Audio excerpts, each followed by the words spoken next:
Busina po natin.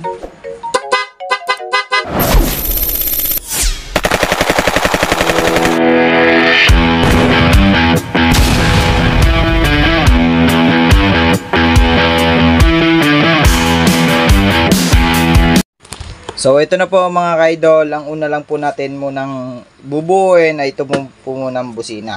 So ito po muna ikakabit natin mga kaidol. So unahin natin itong busina. So ito po siya mga kaidol. Ayan, double ano po yan, busina po mga kaidol, P-horn. Ay high at saka low. Ayan. So kailangan natin mga kaidol ng relay. So kunin natin si isang relay ito. So buksan po natin. Yan. So hindi naman po kayo malilito dito mga kaidol sa ating pagkakabit ng busina. Kasi kagandahan po sa ganitong sakit mga kaidol, kung hindi naman po kayo, wala pa kayong idea sa pagkakabit ng busina, dito na lang po mga kaidol, hindi na po kayo malilito. So isusuksok nyo lang po yan lahat. Ayan po. So ipaliwanag ko lang po mga kaidol yung mga number na to, no? Meron tayo dito number 30 para sa positive. Number 85, ground po yan mga idol. At tapos itong number 86 ay positive po ng busina natin mga idol, yung trigger. Tapos ito naman yung 87, yan naman yung 87 natin ay papunta na ng busina mga idol. So isuot na natin to sa socket natin. Dito. Yan, suksok lang po natin mga idol.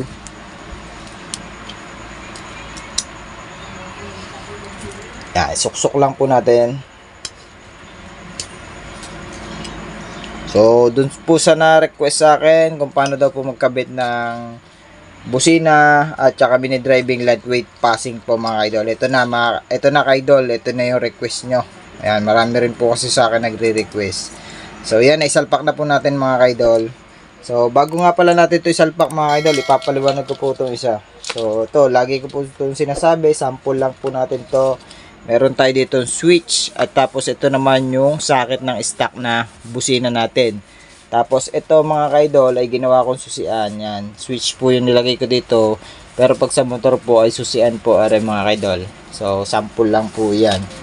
So ito na po mga kaidol, ito na po yung socket ng stock busina. Kung makikita nyo po sa mga motor nyo, may stock horn po doon. Ito po yung socket niya. So dito po natin ilalagay si number 85, 86.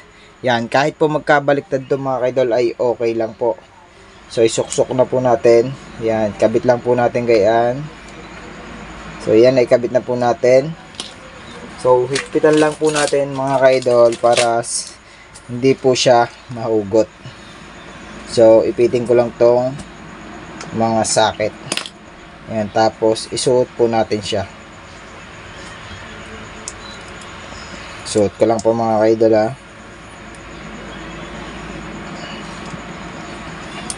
Yan. Naisuot na po natin. Tapos na po tayo dito sa number 8685. Tapos ito naman po yung 87 po mga kaidol. Ipapunta na po ito ng busina. Tigtigisa po ito mga kaidol. Ayan o. Tigtigisa po siya. Ayan, isa dito sa isang busina. Ayan, maganit siya mga kaidol. Tapos yung isa ay dito naman po. Hindi naman po kayo malilito dito. Ayan o, napakadali niyang buuin mga kaidol. So tapos na po tayo sa 87, 85, 86. So may natitira pa po isang wire. Syempre, ito na po yung sa battery po mga kaidol. Syempre kailangan natin ng fuse. So hanapin natin si fuse. Ito po mga kaidol. Ito po ay diretso na po ito ng battery. So ikabit ko lang po mga kaidol.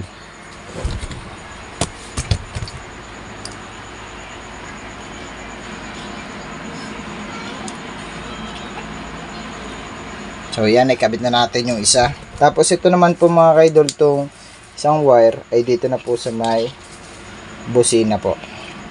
Ayan, sa may number 30 ng relay.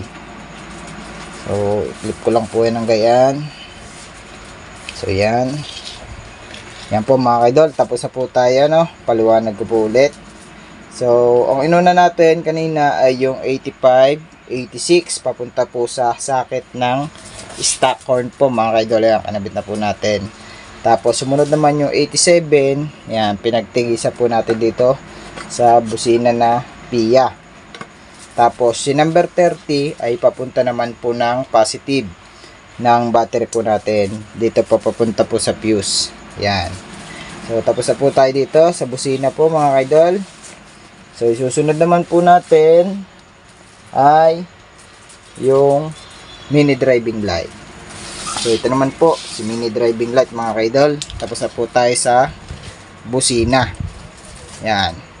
So, bago nga pala natin ikabit itong mini driving light, syempre, sasampol po muna tayo sa ating kinabit na busina. So, lalagay ko po muna tong ground mga kaidol. Yan, lagyan po natin ng ground yung busina. So, susubukan po muna natin kung gumagana.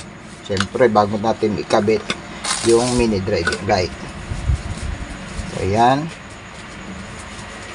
Yan, isalpak na po natin. So, itong ground ay dito na po sa ground ng battery. So, luwagan ko lang po yung tornilyo. Yan, may kawitan na po yan eh. So, lang po natin na ganyan. So yan mga kaidol, naikabit na po natin yung ground sa busina po. So subukan ko po muna yung busina natin mga kaidol kung gumagana po ba. So isusilaan po natin. So ibusina po natin. Okay na po mga kaidol. Gumagana po yung ating install ng busina. So ngayon naman po ay pupunta naman po tayo dito sa mini driving light na po tayo mga kaidol.